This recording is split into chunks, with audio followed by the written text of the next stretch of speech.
Welcome student.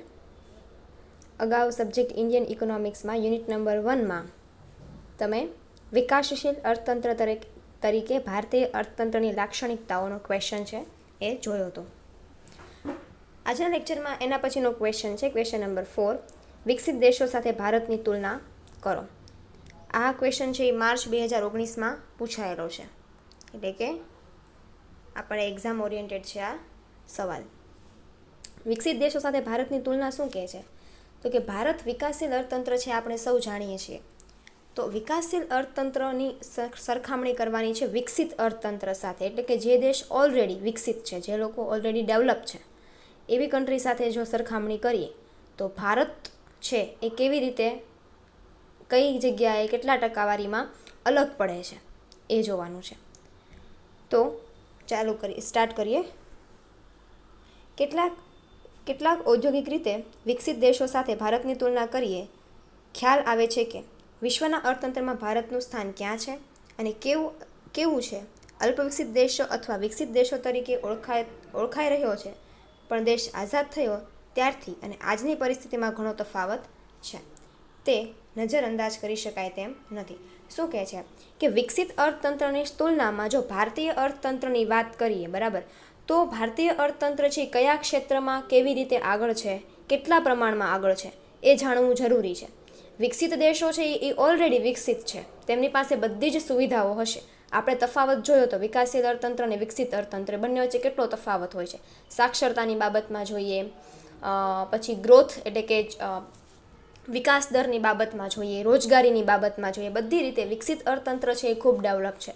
તો એ સરખામણીમાં આપણે જોવા જઈએ તો ભારતીય અર્થતંત્રનું સ્થાન ક્યાં, કેટલામું અને કેવું છે એ આપણે જાણવું જરૂરી છે. આઝાદી પહેલાંની વાત કરીએ તો આઝાદી પહેલાં પરિસ્થિતિ ઘણી અલગ હતી, અને એવું બની શકે કે ત્યારે વિકસિત અર્થતંત્રની પણ પરિસ્થિતિ ઘણી અલગ હશે, બરાબર. કારણ કે પહેલાંના સમયમાં દેશ આપણો આઝાદ નહોતો થયો, આઝાદી પહેલાંની વાત છે, તો ત્યારે આપણા દેશમાંથી ઘણી બધી વસ્તુઓ એવી હતી કે જે આપણે વિદેશમાં એનો વેપાર કરતા હતા. તો એના લીધે વિકસિત અર્થતંત્ર છે એના કરતાં ભારતીય અર્થતંત્રની પરિસ્થિતિ આઝાદી પહેલાં ઘણી સારી હશે એવું આપણે કહી શકીએ. તો પહેલાંની પરિસ્થિતિમાં, આઝાદી પહેલાંની અને આઝાદી પછીની બંનેની પરિસ્થિતિમાં ખૂબ તફાવત જોવા મળે છે, જેને આપણે નજરઅંદાજ કરી શકીએ નહીં. વાત કરીએ હવે કમ્પેરિઝનની વાત, એટલે કે વિકસિત અર્થતંત્ર સાથે ભારતીય અર્થતંત્રની સરખામણીની. વર્ષ 2000 અને 2008ના સમયગાળા દરમિયાન સરેરાશ વાર્ષિક વૃદ્ધિ દર આપવામાં આવ્યો, એટલે કે વાર્ષિક વૃદ્ધિ દર સરેરાશ કેટલો રહે છે, એટલે કે 2000થી 2008ના સમયગાળામાં જેટલો વિકાસ કર્યો હોય દેશે, બરાબર, એનો એક સરેરાશ વૃદ્ધિ દર છે એ કાઢવામાં આવ્યો. અને ભારતની યુકે, જર્મની, જાપાન જેવા વિકસિત દેશો સાથે તથા ચીન સાથે તુલના કરવામાં આવી. એટલે કે જે ભારત કરતાં કેવા છે, વિકસિત છે, અમેરિકા છે, યુકે છે, જર્મની છે, જાપાન છે, ચીન છે, આ બધા જ દેશો ભારત કરતાં કેવા છે, વિકસિત છે. એ જોતાં જણાય છે કે ભારતનો વૃદ્ધિ દર 20મી સદીના આરંભે વિકસિત દેશો કરતાં ઘણો વધારે છે. એટલે કે 20મી સદીની શરૂઆત થઈ ત્યારે આપણે ચીન, જર્મની, જાપાન એ દેશોની સરખામણીમાં જોવા જઈએ તો ભારતનો વિકાસનો દર છે એ આ બધા દેશો કરતાં ઘણો ઝડપી છે, ઘણો વધારે છે. જો કે ભારતનો વિકાસ દર આ સમયગાળામાં ચીન કરતાં નીચો રહ્યો એ પણ હકીકત નોંધપાત્ર છે. શું? તો કે ભાઈ ચીન કરતાં આપણો જે વિકાસનો દર છે એ ઘણો ઓછો છે. એટલે કે જર્મની, જાપાન, અમેરિકા, યુકે એની કમ્પેરિઝનમાં ભારતનો વિકાસનો દર 20મી સદીમાં કેવો હતો, વધારે હતો, પણ ચીનની સરખામણીમાં કેવો હતો, ઓછો હતો.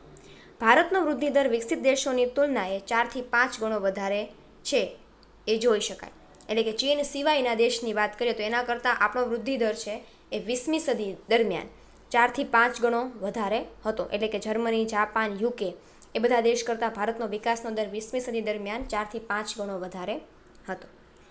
આ વાત થઈ વિકાસની દ્રષ્ટિએ, એટલે કે આર્થિક વિકાસની દ્રષ્ટિએ, વૃદ્ધિની દ્રષ્ટિએ પહેલા પેરેગ્રાફની, કે વૃદ્ધિની દ્રષ્ટિએ વાત કરીએ તો વિકાસ છે, વિકાસનો દર છે એ કેવો અને કેવી રીતે રહ્યો વિકસિત દેશ કરતાં. એના પછીની વાત પેરેગ્રાફ છે માથાદીઠ આવકની તુલના કરે છે કે ભાઈ વિકસિત દેશ અને વિકાસશીલ દેશ વચ્ચે માથાદીઠ આવકનો કેવી રીતે સરખામણી થાય, કેવી રીતે કમ્પેરિઝન થાય. એ માથાદીઠ આવકની દ્રષ્ટિએ પણ ભારતની તુલના અન્ય દેશોની સરખામણીએ કરીએ તો જણાય છે કે પરિસ્થિતિમાં ખાસો વધારો થયો છે. એટલે કે પહેલાંની સરખામણીમાં, આઝાદી પહેલાં કરતાં અત્યારના સમયમાં માથાદીઠ આવકની સરખામણીમાં પણ ભારતની તુલના છે વિકસિત દેશો સાથે કરી તો આપણે જણાય છે કે એ પણ ઘણી આગળ છે, એમાં પણ દેશ છે ઘણો આગળ છે. માથાદીઠ આવક અને તેના વૃદ્ધિ દરની તુલના કરવામાં આવે છે. 1979માં ભારતની માથાદીઠ આવક માત્ર $190 હતી. એટલે કે 1979ની વાત કરીએ તો ત્યારે ભારતની માથાદીઠ આવક કેટલી હતી? $190 હતી, જેની તુલનાએ અમેરિકાની માથાદીઠ આવક 56 ગણી વધારે હતી. શું કહેવાય તો કે ભાઈ 1979માં ભારતની આવક જે છે કેટલી હતી? $190 હતી. એના કરતાં અમેરિકાની જે આવક છે એ કેટલી વધારે હતી? 56 ગણી વધારે હતી. યુકેની આવક 33 ગણી, જર્મનીની 62 ગણી, જાપાનની 45 ગણી વધારે હતી. તે સમયે ચીનની માથાદીઠ આવક ભારત કરતાં વધારે હતી. આંકડો કેટલો છે એ ચીનનો આપેલો નથી, પણ બાકીના બધા વિકસિત દેશો છે, ખાસ અમેરિકા, જર્મની, યુકે, એ બધા દેશની જો વાત કરીએ તો સૌથી પહેલી કમ્પેરિઝન આપણે કરી અમેરિકા સાથે, તો અમેરિકાની આપણા દેશ કરતાં માથાદીઠ આવક 56 ગણી વધુ હતી. યુકેની આપણી કરતાં 33 ગણી વધુ હતી. જર્મનીની આપણી કરતાં 62 ગણી વધુ હતી અને જાપાનની આપણી કરતાં 45 ગણી વધુ હતી. શું? તો કે માથાદીઠ આવક. 21મી સદીમાં પરિસ્થિતિ બદલાઈ છે. વર્ષ 2008માં ભારતની માથાદીઠ આવક $2,960 છે. એટલે કે જો લેટેસ્ટ આપણે વાત કરીએ તો 2008માં ભારતની માથાદીઠ આવક છે કેટલી છે? $2,960 છે. જોકે અમેરિકાની આવક 16 ગણી થતાં યુકેની, જર્મનીની અને જાપાનની માથાદીઠ આવક 12 ગણી વધારે છે. એટલે કે છતાંય આપણા દેશની જે 2008ની જે માથાદીઠ આવક છે $2,960 એ અમેરિકા કરતાં 16 ગણી ઓછી છે. યુકે, જર્મની, જાપાન કરતાં 12 ગણી વધારે છે. આમ ભારત 4 વિકસિત દેશો વચ્ચે માથાદીઠ આવકનો તફાવત 1960 અને 1970ના દાયકામાં જેટલો હતો તેટલો 21મી સદીના પ્રથમ દાયકામાં ધ્યાનમાં રહ્યો નથી. એટલે કે 1960 અને 70 દરમિયાન ભારતની માથાદીઠ આવક જે છે એ ઘણો મોટો તફાવત જોવા મળતો હતો વિકસિત દેશો કરતાં. પણ 21મી સદીમાં આ તફાવત છે શું થયો છે? બહુ ઘટ્યો છે. એટલે કે ભારત અને વિકસિત દેશો વચ્ચે આર્થિક અસમાનતા ઘટી છે. એટલે કે જ્યારે વિકાસનો દર અને કમ્પેરિઝનની વાત કરીએ તો 21મી સદીમાં આપણે એ દેશ કરતાં બહુ વધારે પ્રમાણમાં કહેવાય ને કે એની કમ્પેરમાં ઘણા આપણે પહેલાં કરતાં આગળ છીએ, વિકાસની દ્રષ્ટિએ, માથાદીઠ આવકની દ્રષ્ટિએ, બંને દ્રષ્ટિએ. તો વિકસિત દેશોની અને વિકાસશીલ દેશો વચ્ચે જે અસમાનતાનો તફાવત છે એ કેવો છે? ઘટ્યો છે 21મી સદીમાં. જો વર્ષ 2007-8ના માથાદીઠ આવકના વૃદ્ધિ દરની દ્રષ્ટિએ જોઈએ તો જણાય છે કે 4 વિકસિત દેશોની તુલનાએ ભારતની માથાદીઠ આવક ઘણી ઝડપી એ વર્ષે વધી હતી. એટલે કે વર્ષ 2007-8માં ભારતની માથાદીઠ આવક છે એ આ 4 દેશોની સરખામણીમાં ખૂબ ઝડપથી વધી હતી.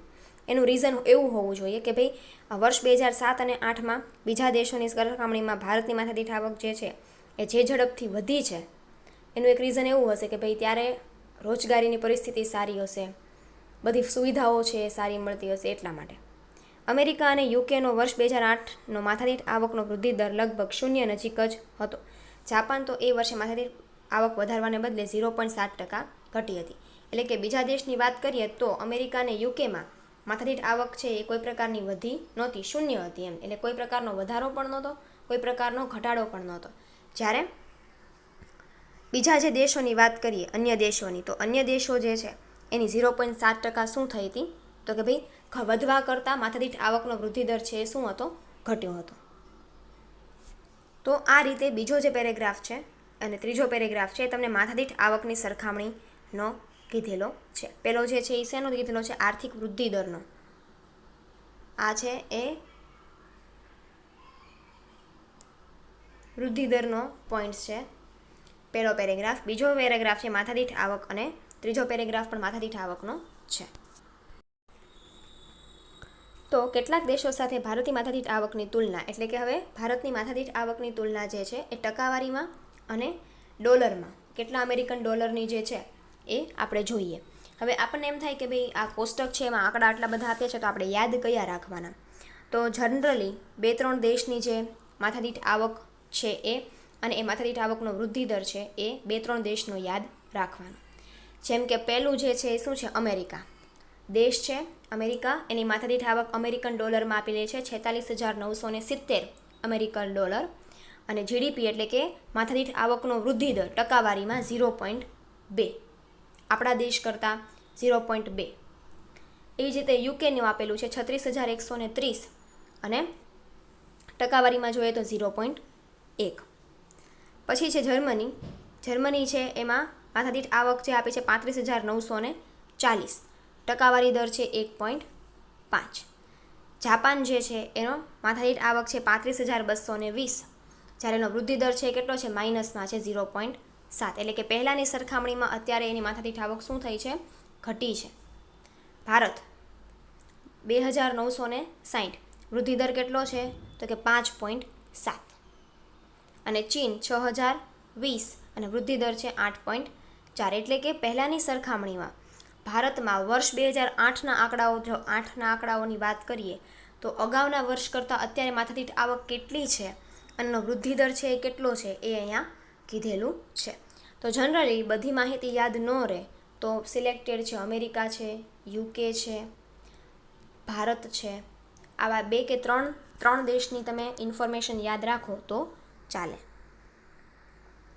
જે તમને ઉપર કોષ્ટકમાં માહિતી આપેલી છે એ જ માહિતીને તમને એણે પેરેગ્રાફમાં સમજાવી છે. એટલે કે તમે જે કોઈ પણ કોષ્ટકમાં જે દેશ વિશેની માથાદીઠ આવક અને જીડીપીનો દર, વૃદ્ધિ દર છે એ યાદ રાખશો, એના આધારે તમે નીચે એનું એક્સપ્લેનેશન છે આપી શકો છો. લાસ્ટ પેરેગ્રાફ છે, વિકસિત દેશો સાથે રોજગારીના સંદર્ભમાં ભારતની તુલના કરવામાં આવી છે. તો જે ત્રીજો પોઈન્ટ છે એ શેના સાથે જોડાયેલો છે, વિકસિત અને વિકાસશીલ અર્થતંત્ર વચ્ચે સરખામણી માટે, તો કે રોજગારી માટે. રોજગારીની તુલના આપણે વિકસિત દેશો સાથે કરીએ તો 1960માં વિકસિત દેશોમાં કૃષિ ક્ષેત્રે રોજગારી ખૂબ જ ઓછો ફાળો આપતું હતું. જોકે જાપાનમાં 1960માં ખેતીમાંથી ત્રીજા ભાગની રોજગારીનું સર્જન થતું હતું. ભારતમાં 1960માં વિકસિત અર્થતંત્ર જે છે એમાં ખાસ કરીને 1960માં વિકસિત દેશોની વાત કરીએ તો એ લોકોમાં કૃષિ ક્ષેત્રનું પ્રમાણ છે ઓછું હોય. શું કામ, તો કે ભાઈ ત્યાં ઉદ્યોગો વધારે હોય, ઇન્ડસ્ટ્રીઝ વધારે હોય, એટલા માટે એ લોકોને કૃષિ ક્ષેત્રમાંથી રોજગારી છે એ કેવી મળતી હતી, ઓછી મળતી હતી. જોકે ભારતમાં 1960માં જાપાન છે એમાં પાછું કૃષિ ક્ષેત્રે રોજગારીનું પ્રમાણ છે વધારે છે. જાપાનને ખેતી ક્ષેત્રમાંથી ત્રીજા ભાગની રોજગારી મળતી હતી. આજે વિકસિત દેશોમાં 1 કે 2% લોકોને જે ખેતીમાંથી રોજગારી મળતી હતી, પરંતુ રોજગારી માટે ભારત હજુ ખૂબ મોટા પ્રમાણમાં ખેતી પર આધાર રાખે છે. એટલે કે વિકસિત અર્થતંત્રની સરખામણી કરવા જઈએ તો વિકસિત અર્થતંત્ર કરતાં ભારતને રોજગારીમાં કૃષિ ક્ષેત્ર ઉપર વધારે આધાર રાખવો પડે છે. આપણે જનરલી જાણીએ છીએ કે ભારત છે કેવો દેશ છે, કૃષિ પ્રધાન, ખેતી પ્રધાન દેશ છે. એટલે કે આપણા દેશની મોટા ભાગની વસ્તીને રોજગારીનું સાધન છે એ શું છે, ખેતી. એટલે ઓબ્વિયસ છે કે આપણે રોજગારી શેમાંથી વધારે મળતી હશે, ખેતી ક્ષેત્રમાંથી.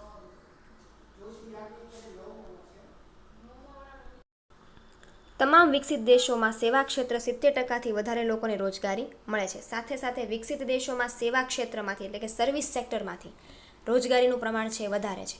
વિકાસશીલ અર્થતંત્ર હોય એમાં ખેતી ક્ષેત્રમાંથી રોજગારીનું પ્રમાણ વધારે હોય, જ્યારે વિકસિત અર્થતંત્ર હોય એમાં ઉદ્યોગ અને સેવા ક્ષેત્રમાંથી રોજગારીનું પ્રમાણ વધારે હોય. વિકસિત દેશો મોટાભાગે ઉદ્યોગ ક્ષેત્રે રોજગારીનું પ્રમાણ ઘટવું અને સેવા ક્ષેત્રે રોજગારીનું પ્રમાણ વધ્યું હોય તેમ જણાઈ આવે છે. ભારતમાં પરિસ્થિતિ થોડી જુદી છે. ભારત ખેતી ક્ષેત્રે રોજગારીમાં જે ઘટાડો થાય તે ઉદ્યોગ અને સેવા ક્ષેત્રે વધારામાં પ્રતિબિંબિત થાય છે. એટલે કે આપણા દેશમાં વિકસિત અર્થતંત્રમાં શું હોય તો કે ઉદ્યોગોમાં રોજગારીનું પ્રમાણ ઘટે એટલે સેવા ક્ષેત્રમાં રોજગારીનું પ્રમાણ વધે. એટલે કે શું કહે છે કે ઇન્ડસ્ટ્રીયલ સેક્ટરમાંથી જો તમને રોજગારી ઓછી મળતી હોય તો એની સામે સેવા ક્ષેત્રમાં રોજગારીનું પ્રમાણ વધે છે. જ્યારે ભારતમાં શું છે તો કે ખેતી ક્ષેત્રમાંથી ઘટાડો થાય રોજગારીમાં એટલે ઓટોમેટિક ઉદ્યોગ અને સેવા ક્ષેત્રમાં રોજગારીમાં વધારો થાય.